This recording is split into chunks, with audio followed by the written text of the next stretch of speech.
So how do we address immediate needs when we recognize that there are systemic issues?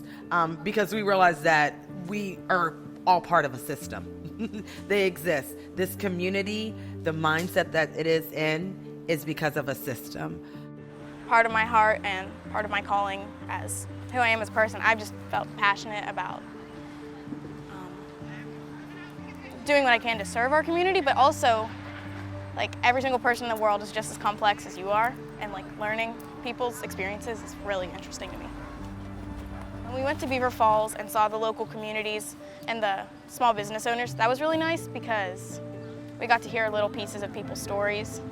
When we went to Chili Willie's, he went through a lot to get to where he is, and that's just so interesting to hear.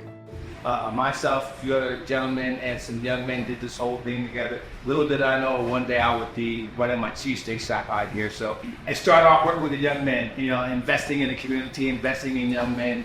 And so that's how that all kind of came together. Like some people came here on purpose, and that was just never like in my mind that people would seek out our community. People like had a vision and came here on purpose. Well, that's just crazy to me because I would have never thought that this is the place that you would like cultivate your dreams.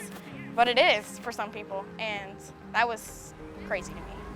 You kind of need to know the places surrounding you more, especially if you want to make changes in the community and maybe become a leader someday or something like that. You can't just keep your mind restricted to one area. And visiting all these places really gave me a lot of insight, especially when we were on the river. I thought that was really cool.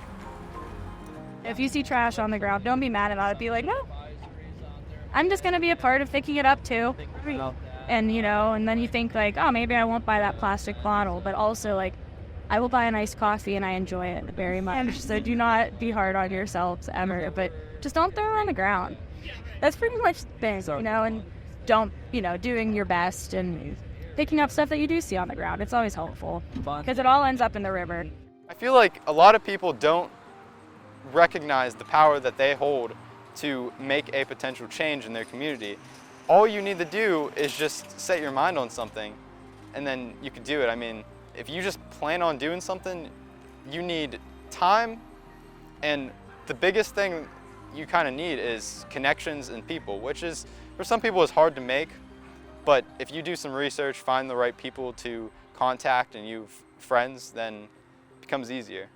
You don't realize, like, as a young person, like, hold on a second, like, if I just email this adult, like, they'll probably, and I have a good idea, right, I have a way to change my community, they'll probably respond to me, and we can have a dialogue, right? So even if we're not making incredible, like, huge change, we can even be kind of like whistleblowers for problems in our community, because we, I think, as young people have a unique kind of perspective that needs to be listened to. I've gained a lot of encouragement, realizing that Beaver County does have a vision for itself and like reclaiming its story. People are very passionate about it all throughout Beaver County. So that was like really, really changed my perspective about community development around here. So much things we could do, but like we don't feel like we have enough impact. Like just one person trying to solve all the world's problems. Find a group of people that has ideals with you, help you start this out.